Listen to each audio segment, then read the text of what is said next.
एक राजा के 3 प्रश्न। पहला प्रश्न, सबसे बड़ा दलदल कहाँ है?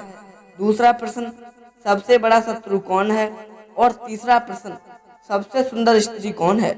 नमस्कार, जय श्री राधे, जय श्री कृष्णा। दोस्तों आज हम आपके लिए एक और नई ज्ञानवर्धक कहानी लेकर के हाजिर हुए हैं।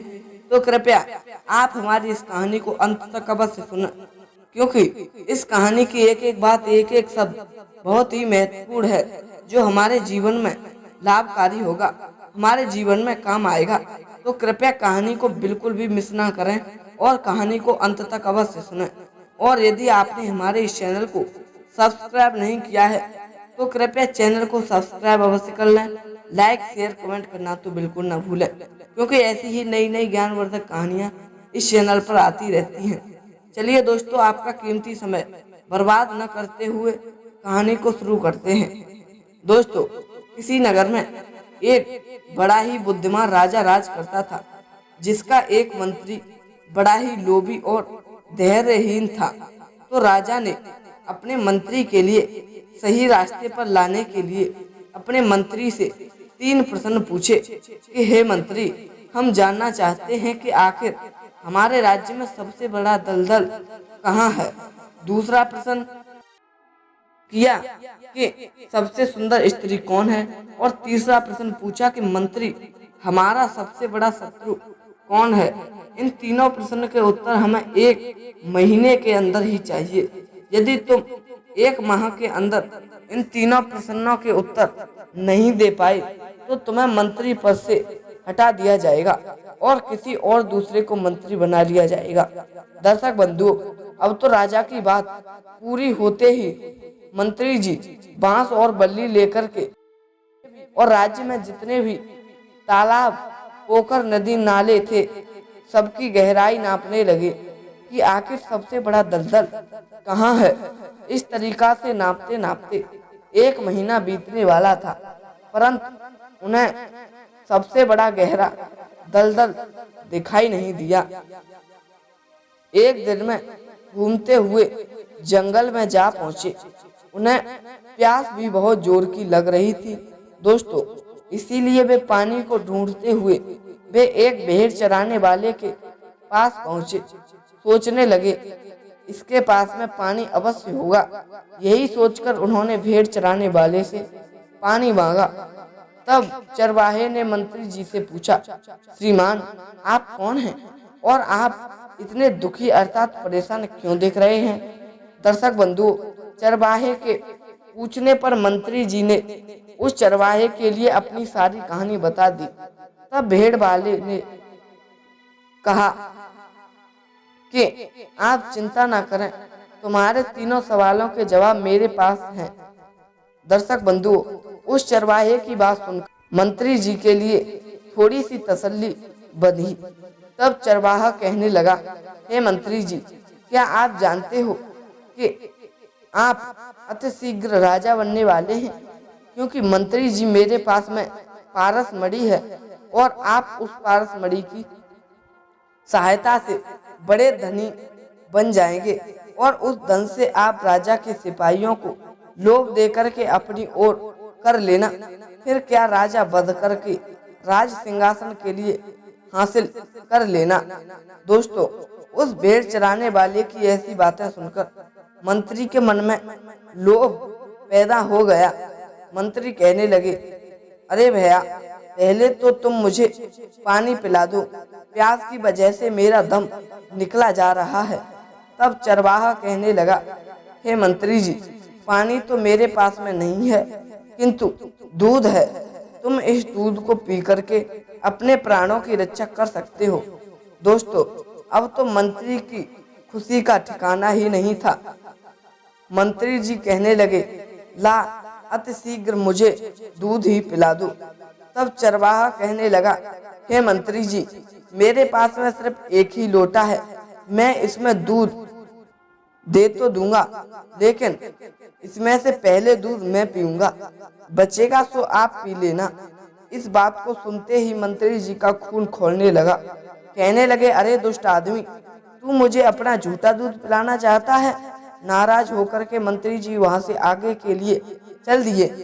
फिर थोड़ी दूर आगे जाकर के उन्होंने सोचा, चलो कोई बात नहीं है, वैसे भी यहाँ पर कौन देख रहा है, इतना बड़ा राज मेरे हाथों से निकल जाएगा। भला ऐसे मौके रोज कहाँ आते हैं। यही सोच करके मंत्री जी ने फिर वापस लौट आए और बोले, लाओ भाई अपना झूठा दूध पिला दो, पर इस बात के लिए तुम किसी से कहना मत कि मैंने तुम्हारा झूठा दूध पिया था। दोस्तों, अब चरवाहा कहने लगा, हे मंत्री जी, मुझे लगता है कि आपने मेरी पूरी बात नहीं सुनी।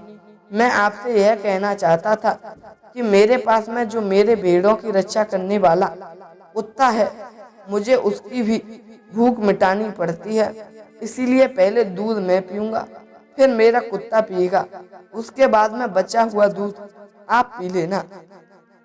साथियों, उस चरवाहे की ऐसी बात सुनकर के मंत्री जी बहुत ज्यादा नाराज हो गए, आग बबूला हो गए, उस चरवाहे से गाली गलौज करने लगे और दुष्ट चरवाहा, तू मुझे कुत्ते का झूठा दूध पिलाना चाहता है, जा ले जा, मुझे नहीं पीना तेरा दूध। इतना कह करके उस चरवाहे से मंत्री जी आगे के लिए चल दिए। कुछ दूर आगे तक चलने पर मंत्री जी ने सोचा कि राजा बनने का ऐसा अवसर भला मैं क्यों गवा रहा हूँ, भला कुत्ते का झूठा भी कोई झूठा होता है। यही सोच करके मंत्री जी फिर वापस लौट आए और कहने लगे, हे भाई चरवाहे, चल मुझे तेरी यह भी बात मंजूर है। मंत्री जी को दूध पीने को देखकर राजी होकर चरवाहा कहने लगा, हे मंत्री जी, आपने मेरी पूरी तरीका से बात नहीं सुनी। मैंने आपसे यह कहा था कि पहले दूध मैं पीऊंगा, उसके बाद मेरा कुत्ता पिएगा, और जो दूध बच जाएगा उसमें मैं पेड़ों की मंगनी घोलूं, वो आप पी लेना। बंधुओं, इस बार तो मंत्री जी के क्रोध का कोई ठिकाना ही नहीं बचा। मंत्री जी फिर दांत पीस करके वहां से जाने लगे। फिर आगे चल करके उनके लिए लोभ ने रोक लिया। अरे मूर्ख, क्यों तू छोटी सी बात पर अपने राज्य के लिए छोड़ रहा है, भला यहाँ पर घटने वाली बात के लिए कौन देख रहा है। राजा बनते ही सबसे पहले इस चरवाहे को मारकर इससे तू अपना बदला ले लेना, फिर यह तेरा भेद कभी भी नहीं खुलेगा। मित्रों, ऐसा विचार करने के बाद मंत्री जी फिर वापस लौट गए अपने बंधुओं और चरवाहे से कहने लगे, चल भाई, मुझे तेरी यह भी शर्त मंजूर है। अब तो चरवाहे ने बिना देर किए कुछ दूध के लिए दहा, पहले स्वयं पिया, फिर अपने कुत्ते के लिए पिलाया और उसके बाद में भेड़ों की मैनी घोलकर लोटा मंत्री जी के लिए दे दिया। मित्रों, अब तो मंत्री जी लोटा लेकर जैसे ही दूध पीने के लिए अपने मुंह के ओर बढ़ाया, चरवाहे ने तुरंत लोटे में हाथ मारकर उस दूध के लिए गिरा दिया। मंत्री जी कहने लगे, क्यों भाई, भला अब क्या रह गया। चरवाहा कहने लगा, साहेब, मेरी दृष्टि के लिए क्षमा करना, मैं तो आपके प्रश्नों के उत्तर दे रहा था। आपका पहला प्रश्न का उत्तर है कि सबसे बड़ा दलदल यह लोभ ही तो है, जो लोभ के बसेभूत होकर आप इतना बड़ा भरा हुआ निंदई कर्म करने के लिए राजी हो गए।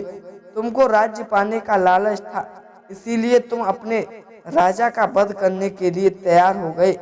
इसीलिए आपने राजा के लिए आप ही राजा के बड़े शत्रु बन गए, जो लोभ के कारण बस तुम अपने राजा के लिए मारने के लिए तैयार हो गए। मंत्री जी ने यह बात सुनी और वो चरवाहा कहने लगा, ये आपके दोनों बातों के प्रसन्न हो गए कि दुनिया में सबसे बड़ा दलदल कहाँ है, तो वो है हमारा लोभ, जो बहुत बड़ा दलदल होता है। दूसरी बात तुम्हारी थी कि राजा का सबसे बड़ा शत्रु कौन है, तो वो है आप। मंत्री जी, तुम्हारे तीसरे प्रश्न का उत्तर है कि यह माया ही सबसे सुंदर स्त्री है। आपका प्रश्न था कि इस संसार में सबसे सुंदर स्त्री कौन है, तो वो है माया, जिस पर हर एक व्यक्ति रीझ जाता है, जिसे पाने के लिए व्यक्ति अच्छे बुरे विचारों के बारे में भी भूल जाता है, अच्छे बुरे विचारों के बारे में भी भूल जाता है। यह माया ही सबसे सुंदर स्त्री है, जिस पर हर एक व्यक्ति रीझ जाता है, जिसे प्राप्त करने के लिए व्यक्ति अच्छे बुरे कर्मों का विचार करना भी भूल जाता है।